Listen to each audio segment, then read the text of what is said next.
I walked into the house after a long day at work, ready to enjoy a quiet evening. But the moment I opened the door, I was met with the sound of loud, animated chatter. My wife and her friend were in the living room, their voices carrying through the house. It wasn't just the volume that caught my attention, but the tone, like they were deep in some heated discussion. As soon as the door clicked shut behind me, the lively conversation died down, replaced by hurried whispers. It didn't sit right with me. What could they be discussing so intensely that it needed to turn into a secret the moment I walked in? I stepped into the living room and looked at them both. They exchanged a quick glance, almost like they were caught red-handed. "What were you two talking about?" I asked, keeping my voice steady but firm. My wife let out a quick laugh and waved her hand dismissively. "Oh, we just realized we were being too loud," she said, as if that was a sufficient explanation. But I wasn't buying it. "That's not an answer," I said, crossing my arms. My gaze shifted between the two of them. They both looked a little too casual, like they were trying hard to downplay whatever had just happened. My wife's friend avoided eye contact altogether, busying herself with her phone. My wife, on the other hand, gave me a tight smile and said, "I'll tell you about it when the time is right." That response didn't sit well with me either. I wasn't a fan of vague promises or being kept in the dark. But I knew better than to push too hard while her friend was still there. Picking a fight in front of company wouldn't lead anywhere good. So, I let it go, for now. After her friend left, though, I wasn't about to let the matter drop. I waited until the door shut behind her before turning to my wife. "All right, what's going on? What are you hiding?" I asked.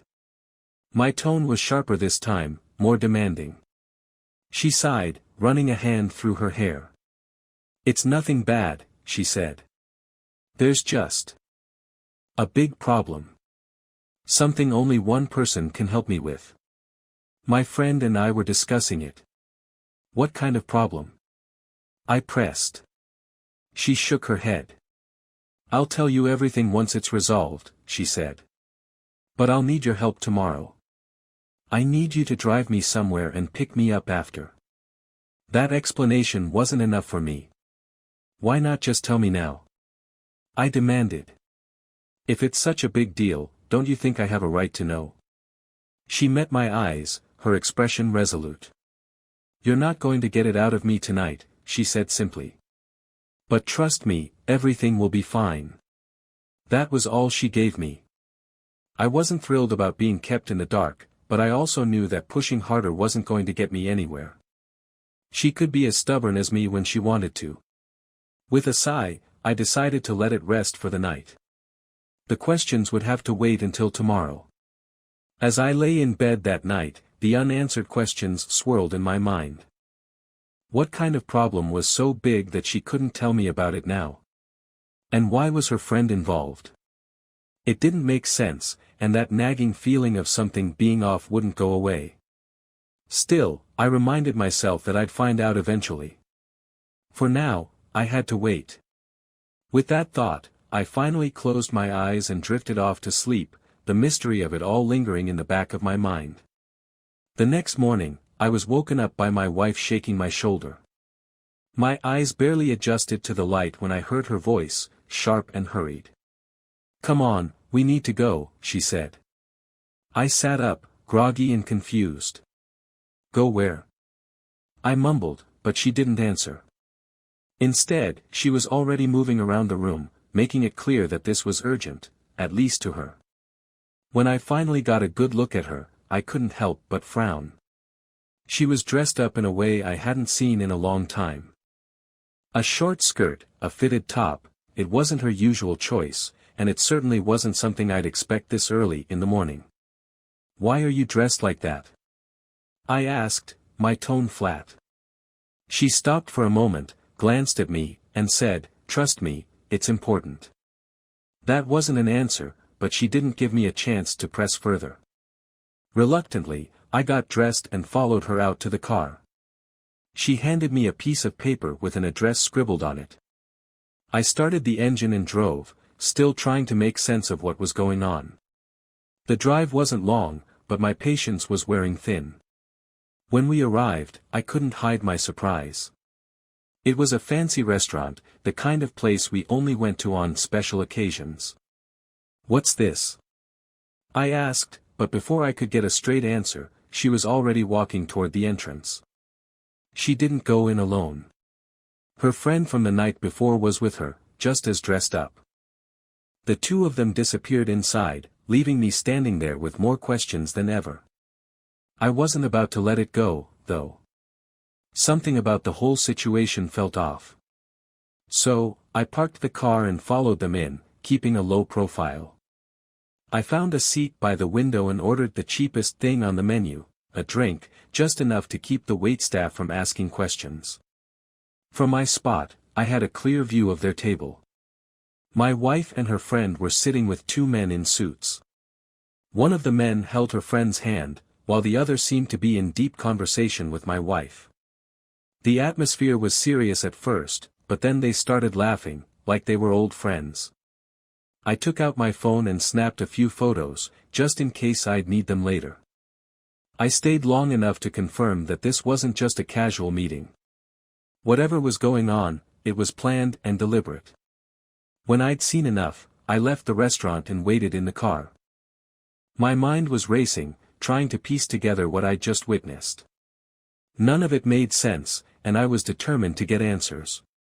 Later that afternoon, my phone buzzed. It was my wife, asking me to pick her up. I drove back to the restaurant and waited for her at the curb. When she got in the car, she looked pleased with herself, almost excited. "You're going to be shocked when I tell you everything," she said, a smile on her face. I didn't share her enthusiasm.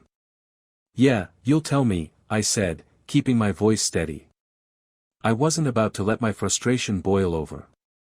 Instead, I focused on driving. Whatever this was, I'd get to the bottom of it soon enough. With that, we headed home for what I knew would be a very serious conversation.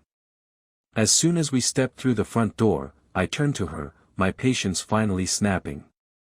"All right, enough of this nonsense. What were you doing at that restaurant with those two guys and your friend?" I demanded, my voice firm and louder than usual. She looked at me, clearly startled by my tone. "Were you following me?" she asked, her expression shifting from surprise to irritation. I didn't back down. "Following you? Do you even hear yourself? Have you seen how you've been acting these past few days?" I shot back. She hesitated for a moment, then sighed. "Fine," she said, reaching into her purse and pulling out a folded piece of paper. "You're not going to like this." She handed me the paper and explained. Apparently, she had made a serious mistake at work, something big enough to attract the attention of some sleazebag who thought he could use it against her. "This guy said he'd tell my boss everything unless I agreed to go on a date with him," she said, her voice steady, though I could sense her discomfort. "And before you say anything, I didn't go. I wasn't about to stoop to his level." Hearing this, my first thought was simple: why hadn't she told me? "Why the hell didn't you come to me about this?" I asked, trying to keep my temper in check. I could have handled it. One conversation with this guy and he wouldn't have dared to pull something like this again. She shook her head. "There's no point now. He got fired not long after I did. Problem solved." Problem solved? Really? Because from where I'm standing, this doesn't look solved at all, I said. She looked away, clearly choosing her next words carefully. "I needed to figure out what to do next," she said. "Christmas is coming, we've got bills, and we can't just sit around waiting for money to fall into our laps. So, I asked my friend for help. She set up that meeting today to introduce me to some people." "What kind of people? And for what kind of job?" I asked, still not entirely convinced. She shrugged.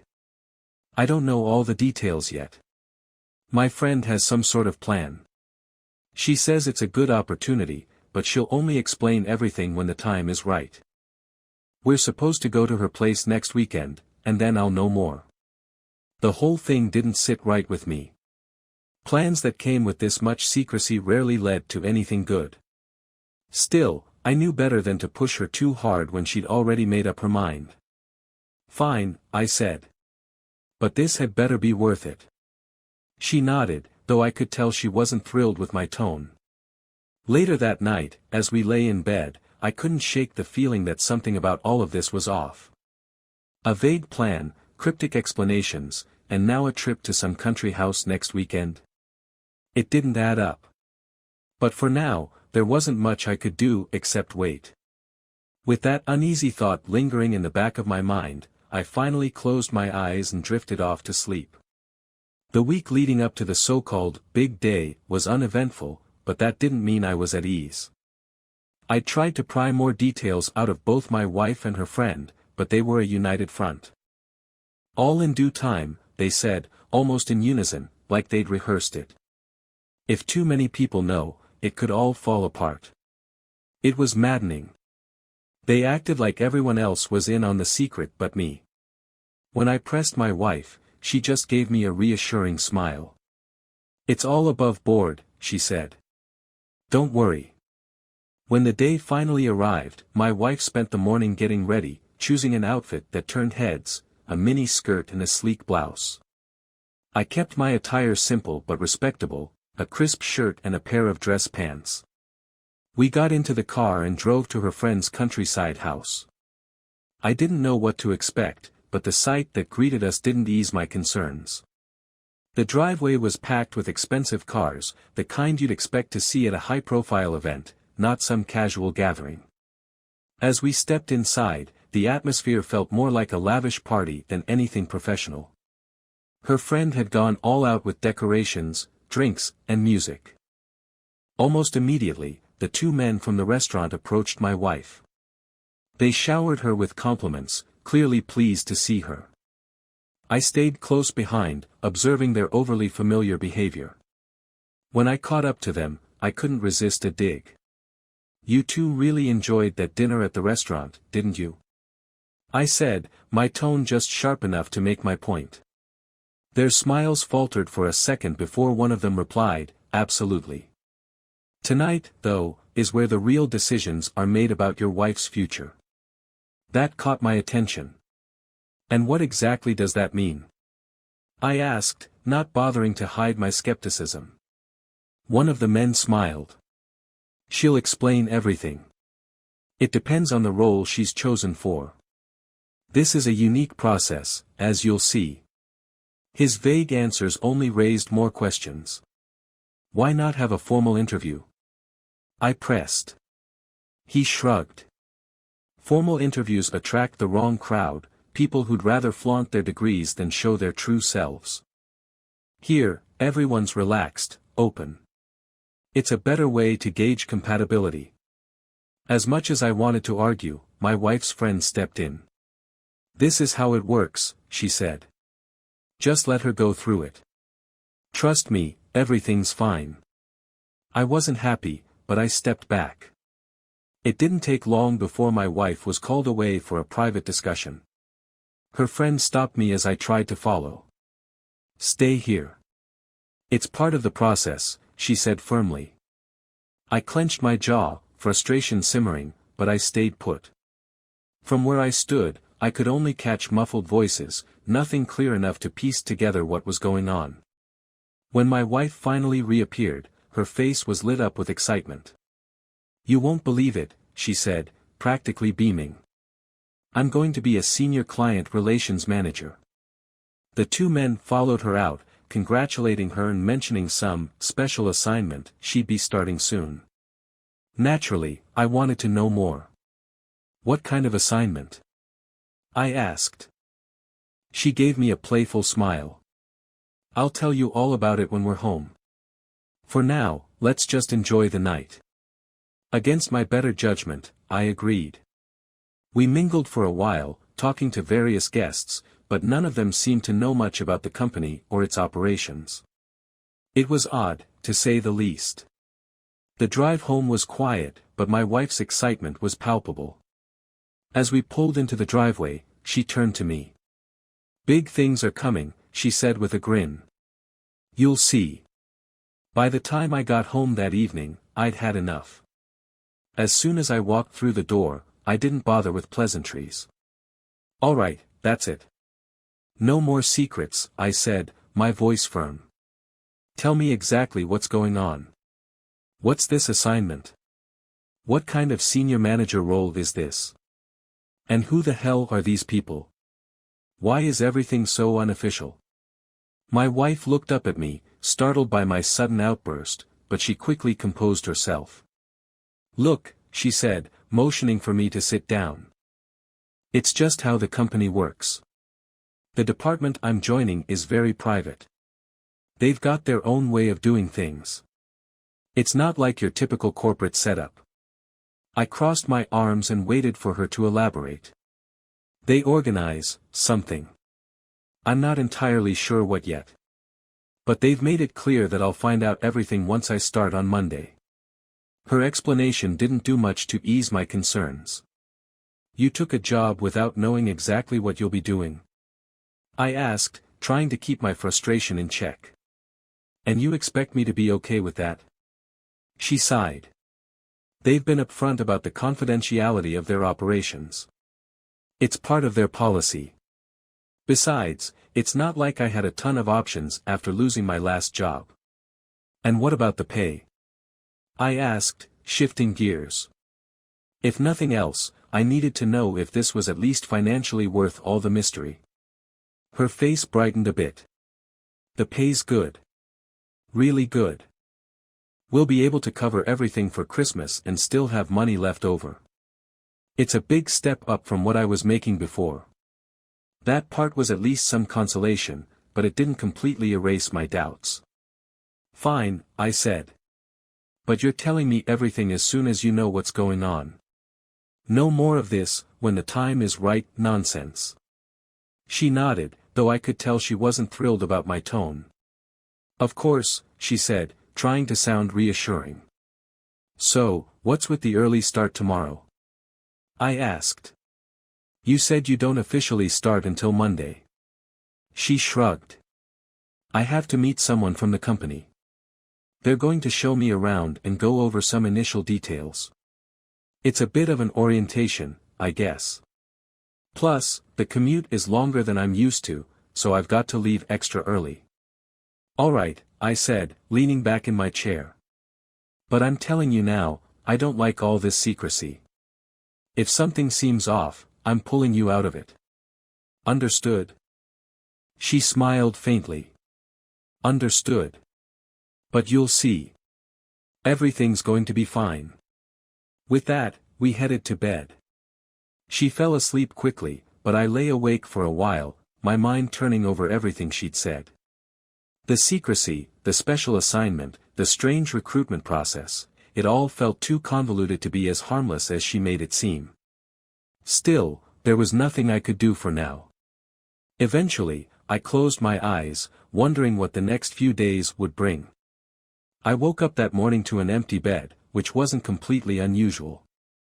What caught my attention was the note she'd left on the nightstand: "Breakfast is on the stove." Something about it felt rushed, almost too casual for her.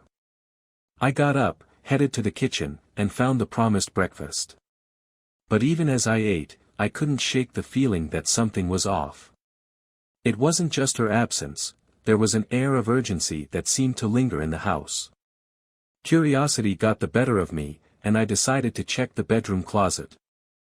What I saw there didn't sit right with me. Clothes were out of place, like someone had gone through them in a hurry. More concerning was what was missing: a dress I'd always considered too intimate for casual outings and, more notably, a set of lace lingerie I'd never seen her wear outside the house. That wasn't something she'd just forget about. I grabbed my phone and called her immediately. She picked up, but the background noise made it hard to hear. Voices, laughter, and what sounded like music filled the line. "What's going on?" I asked, trying to keep my voice steady. "What are you wearing?" She sighed. "I can't talk right now," she said. There's a serious problem I'm dealing with. I'll explain everything when I get home. Before I could say anything else, she hung up. Frustrated, I paced the house for a while before opening a chat with a few of my friends.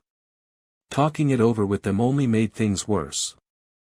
They had their theories, none of them reassuring, and by the end of the conversation, I was more worked up than when I started. My mind was racing, filling in blanks with worst-case scenarios. When she finally walked through the door later that day, she looked tired but calm.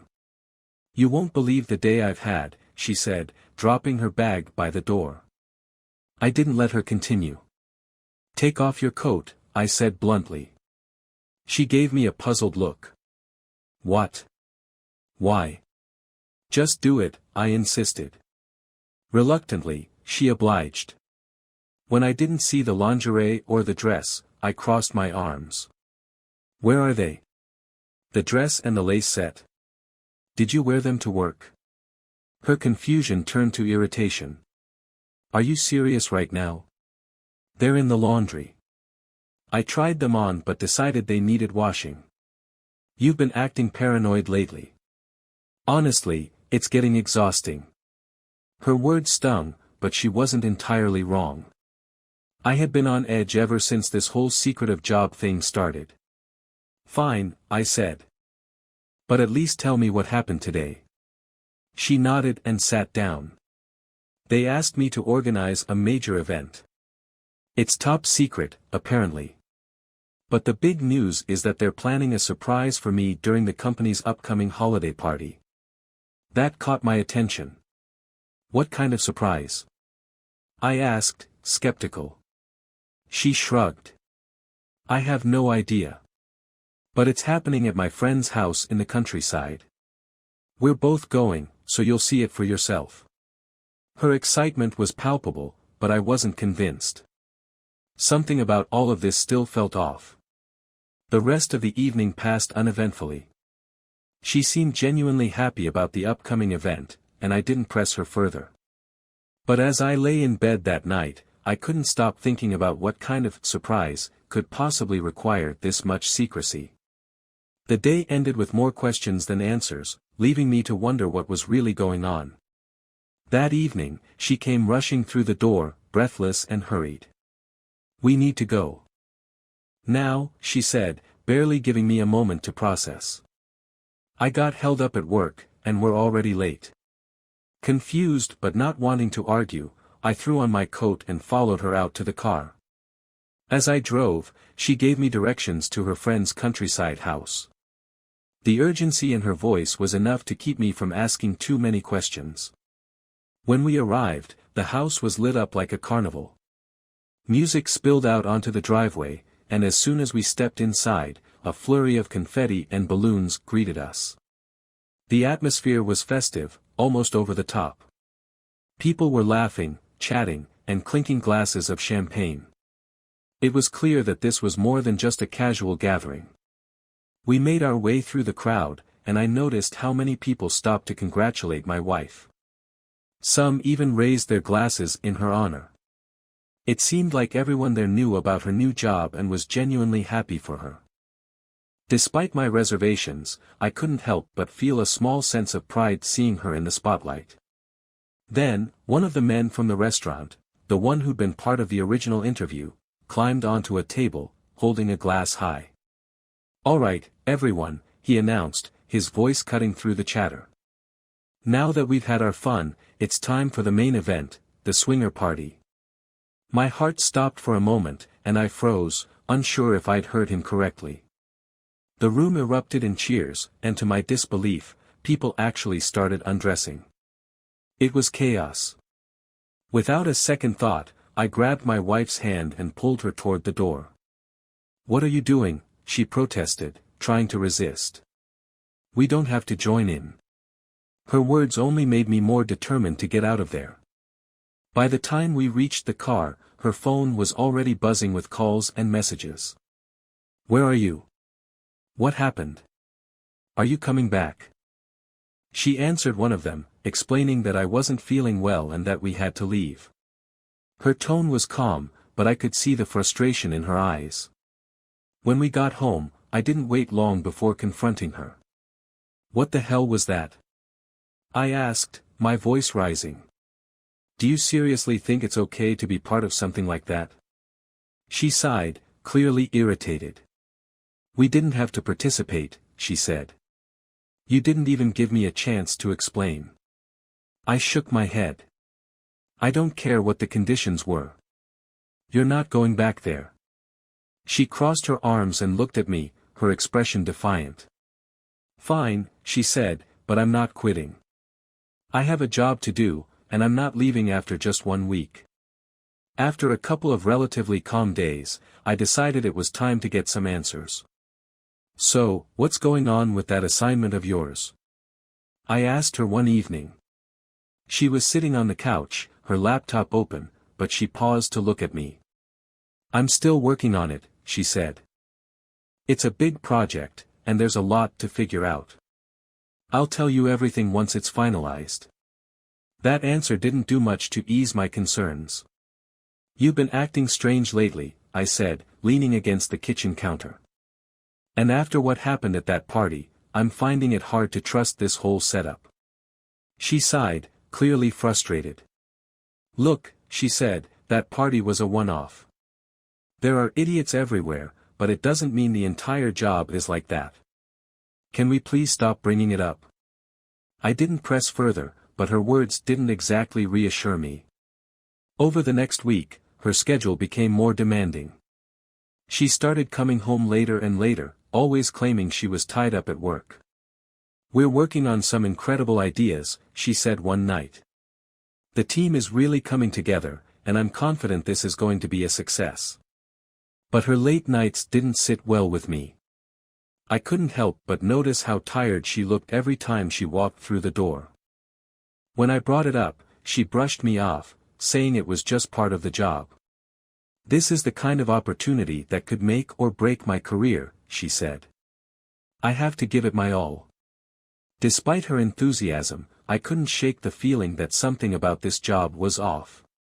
Her explanations were always vague, and the secrecy surrounding her assignment didn't help. Still, I kept my concerns to myself, not wanting to start another argument. Then, one evening, she came home looking more energized than she had in days. "Tomorrow is the big day," she said with a wide smile. "Everything we've been working on leads up to this. It's going to be huge, and I'm so excited to finally see it come together." Her excitement was contagious, even if I didn't fully understand what she was talking about. "So, what exactly is happening tomorrow?" I asked, hoping for a clearer answer this time. She shook her head, still smiling. "You'll have to wait and see. But trust me, it's going to be worth it. This could even lead to a big raise for me," she added. "Just wait until tomorrow, I'll have so much to tell you." With that, she went off to bed, leaving me alone with my thoughts. As much as I wanted to believe her, the secrecy and late nights still gnawed at me. But for now, all I could do was wait and see what this massive event was all about. That evening, I got home from work to find the house eerily quiet. She wasn't there, which wasn't entirely unusual given her recent late nights. But as the hours passed, her absence began to weigh on me. I tried calling her, but the phone rang endlessly with no answer. Frustrated, I left her a message and waited, pacing the living room. It was well past midnight when the front door finally creaked open.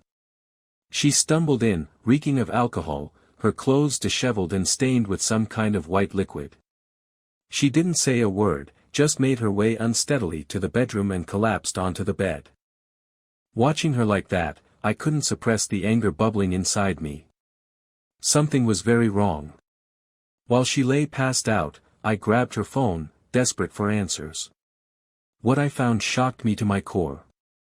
Text after text revealed that she was organizing swinger parties, events that, from the photos and messages, looked far more like a seedy operation than anything professional. My stomach churned as I scrolled further. In one group chat, her so-called colleagues referred to her with a vulgar nickname that left no doubt about her involvement. And then I found the video. It wasn't just her hosting these events, she was participating, and not just with one person. The footage showed her with multiple people from her office, laughing and fully engaged in what could only be described as betrayal in its rawest form. I couldn't watch anymore. I slammed the phone down, my hands shaking with fury. Without a word, I went to the closet and started pulling out her clothes. Every dress, every pair of shoes, every trace of her went straight into trash bags. I wasn't going to let her stay another night under my roof. By the time I was done, the bags were piled by the door, ready for her to take when she woke up. The next morning, she woke up groggy and confused. "What's going on?" she asked, her voice hoarse. I didn't mince words. "What's going on? Are you seriously asking me that? Maybe it's the fact that you've been lying to me. Or maybe it's that video of you screwing half your office. Take your pick." Her confusion quickly turned to anger. "You went through my phone," she snapped. "That's private." I couldn't believe what I was hearing. "Private? That's what you're worried about? You're covered in God knows what, and you think I'm the problem." She crossed her arms and glared at me. "You just don't understand. I enjoy it, okay? So stop trying to control me and stay out of my business." That was the final straw. "Get out," I said, my voice cold. "Take your things and leave. You're not staying here another minute." After she left, I wasted no time. Her betrayal wasn't just personal, it felt criminal. I hired an attorney and laid out everything I'd uncovered. Together, we started piecing the puzzle together, focusing on the company that had been enabling her activities. The deeper we dug, the uglier the picture became. Records, testimonies, and even anonymous tips pointed to a well-organized operation that blurred the lines between business and exploitation. The next step was identifying the people at the top. It wasn't easy, but persistence paid off. We uncovered the names of the key players, her bosses, event organizers, and other facilitators. Armed with this information, my lawyer and I filed a lawsuit against the company, accusing them of running an illicit operation under the guise of legitimate business practices. The evidence was damning, and soon enough, the authorities stepped in. As the case gained traction, the company's facade crumbled. Former employees came forward, sharing their experiences and corroborating our findings. The court didn't take long to rule in our favor. The so-called business was shut down, its leaders facing hefty fines and, in some cases, criminal charges. It was a small victory, but it felt like a step toward justice. With the company out of the picture, I turned my attention back to her. Divorce was inevitable, and I wasn't about to let her walk away unscathed. The court battle was tense, but the evidence was overwhelmingly in my favor. The video, the texts, and even her admission of enjoying the lifestyle painted a clear picture. In the end, the judge ruled in my favor, granting me the divorce and ensuring she had no claim to anything I'd worked for. But the story didn't end there. One morning, I received a call from her. Her voice was dripping with venom. "You're the worst person I've ever met," she spat. "Do you know how many people you've put out of work? All because of your vendetta." I stayed calm. "That's exactly what I wanted," I replied. "Maybe now they'll find jobs that don't involve destroying lives." Her anger only grew.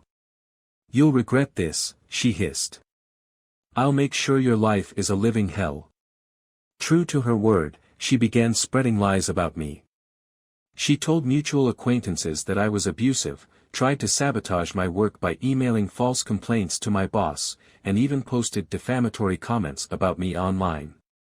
Each attack required a response.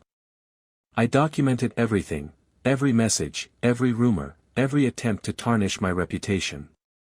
My attorney and I filed cease and desist letters, and when she crossed the line, we didn't hesitate to take her back to court. Each time, the evidence cleared my name and exposed her vindictiveness for what it was. In the end, the truth prevailed.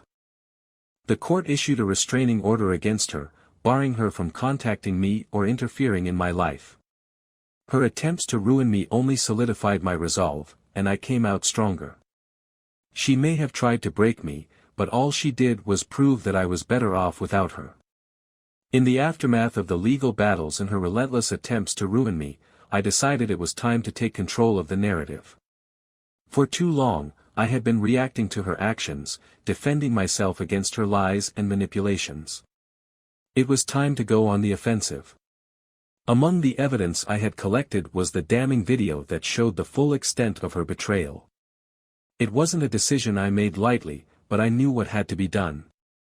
I started by sharing the video with a select group of people who needed to see the truth, her closest friends and family. It wasn't about revenge for revenge's sake, it was about ensuring that everyone understood the kind of person she had become. Her facade of innocence and victimhood had shielded her from accountability for too long. The reactions were swift and devastating for her. Many of her friends, who had previously stood by her, cut ties immediately. Family members who had defended her were left speechless. Word spread quickly. The video's existence became a whispered scandal among her social circles. Invitations to events dried up, and even her professional connections seemed to distance themselves. The consequences of her actions were finally catching up to her. She tried to spin the situation in her favor, of course, claiming that I was out to ruin her life. But the evidence was irrefutable, and her credibility was in tatters. Unable to handle the mounting judgment and isolation, she made the decision to leave the city. She packed up her belongings and moved to a place where she could start over, far from the people who now saw her for who she truly was. I heard through mutual acquaintances that she was struggling to rebuild her life, but by then, I had stopped paying attention. Her problems were no longer mine to bear. As for me, the house we had shared was a constant reminder of the chaos she had brought into my life. Selling it was the only logical step. The process was cathartic in a way, like shedding the last remnants of a toxic chapter. With the money from the sale, I moved to a new neighborhood, one where her shadow couldn't reach me. It was a fresh start, both physically and emotionally. In my new home, I found peace for the first time in what felt like years. The silence was no longer oppressive, it was comforting. I focused on rebuilding my life, reconnecting with old friends, and pursuing hobbies I had neglected.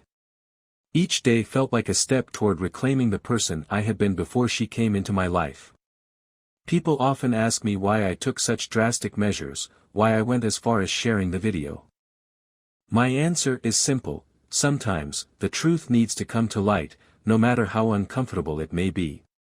Her actions had consequences, and it was time for her to face them. I didn't do it out of spite, I did it because it was the only way to truly move on.